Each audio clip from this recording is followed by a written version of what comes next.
ulfaadhu baga nagaan dhuftan isinis baga gammaddan guyyaa kana wajjin dabarsuu keenyaaf. Sirbi kiyya albamni ayyaantu waan kana ni fura.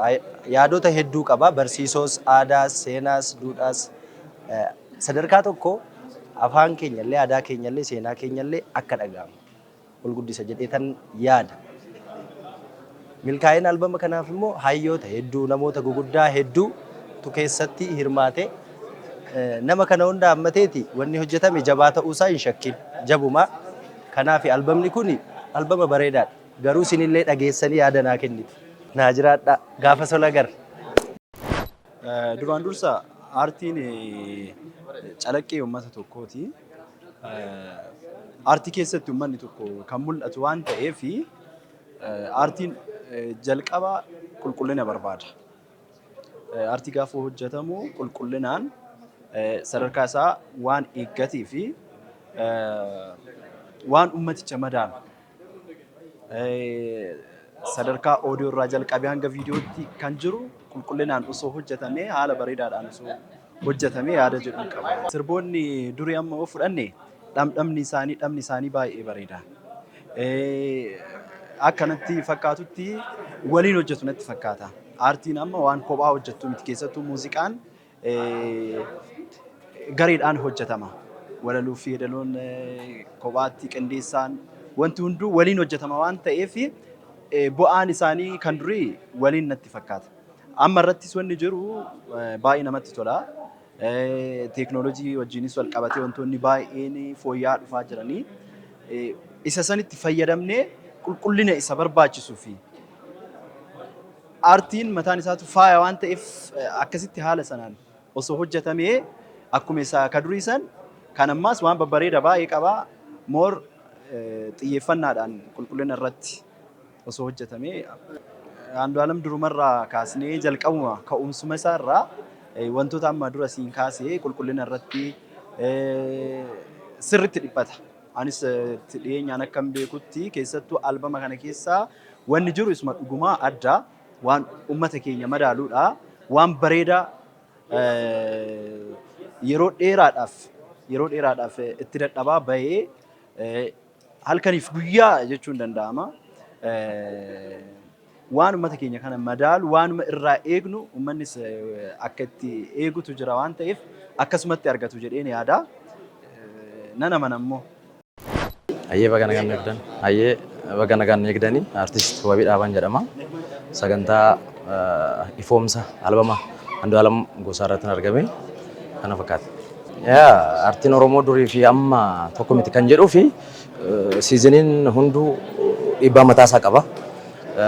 Siiziniin jalqaba yeroo muuziqichi yeroo artistoonni jalqaba ka'an haalli ittiin turameef immoo gidduurra kan ture siyaasa saayikooloojikaalii haalli biyya keenya keessa jiruu fi amma immoo haalli biyya keenya keessa jiru kun wal qabatee muuziqaan hedduu guddachaa jira, hedduu dabalaa jira.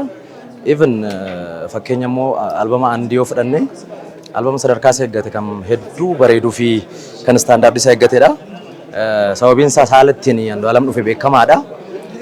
Sirboota haga yoonaa dhufe kanaa ol babbareedoo fi kan gurra hawwatan kan seenaan isaanii seenaan dhaange'ame akka ta'e eega. Sababiin isaas namoota ciccimoo biyyattiin qabdu hedduutu irratti hirmaate walaloo, yeedaloo, muuziqaa. Kanaaf albamni Andii albama sadarkaa isaa eeggatee fi baay'ee bareeda. Haalli nuti itti turre beekamaadha. Keessattuu haala itti Oromoon ture. Maal keessa akka turre, maal keessa akka dabarre, asilii meeqa akka dabarre beekamaadha. Oromoon qabsoo jaarraa tokko ol hedduu biyya kana keessatti dhiibbamaa miidhamaa ture. Amma immoo opportunity arganne kanaan aartii kana guddisuuf giddu galeessaan immoo xiqqaate waggaa 30 dura kan ture leevalii sanaan ga'uu fi anaa fi akka aartii Oromootti muuziqaan istaandaardii isaa eeggatee yaadu naannoo Daawitee fa'aa, Hirphaa fa'aa naannoo sana jirudha. Even kana booda immoo sana eegaa siniin jedha. Dhaloonni kana booda dhufu akka boru jiraatu, akka darbee jiraatu muuziqaan kun godhee hojjechaa jira. Sababiin isaas albama hedduutu dhufaa jira.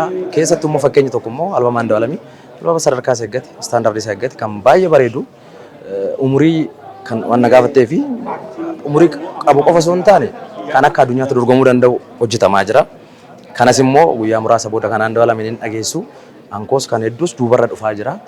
Kanaafuu haala sana siibsa. Faayidaan addatti qabu Sababiin isaas jireenyi keenya yookaan immoo laayif staayiliin keenya siyaasa qofa miti.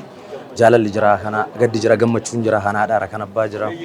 Haala ittiin nuti jirru nuti jireenya keenya keessatti dhawaata guyyaa guyyaan dabarsaa deemnu kana hunda muuziqaan ibsuu ni danda'a. Sababiin isaas aartiin addunyaa kanatti kana aartii caalaa kan muuziqaa caalaa jaallatamu hin jiru. Sanaan immoo waan laphee keessa jiru ibsachuu ni dandeessaa. Ibsachaas as ga'ame jenereeshinii nu harka ga'eera. Nummoo waan istaandardii qabu waan kana ol amma duraa baay'een hojjenne. Kana dura waan kana booda waan istaandardii saggateef waan bareedaa hojjennee akka dhufnu abdiin qaba. Albamni handi maal torba isa godha kan jedhuu fi tokkoffaa haalli ittiin dhufe muuziqaa 16 of keessatti qabatee jira. Muuziqaan 16 jechuun already albama lama ta'uuf xiqquma tafe. Lammata immoo achi keessatti jeenriin ni fayyadame yookaan immoo muuziqaa garaagaraa ammayyaa aadaa haala ittiin barame waan hedduu dhageessu sarpiraayizii guddaadha. Bifa addateen hojjetee dhufe.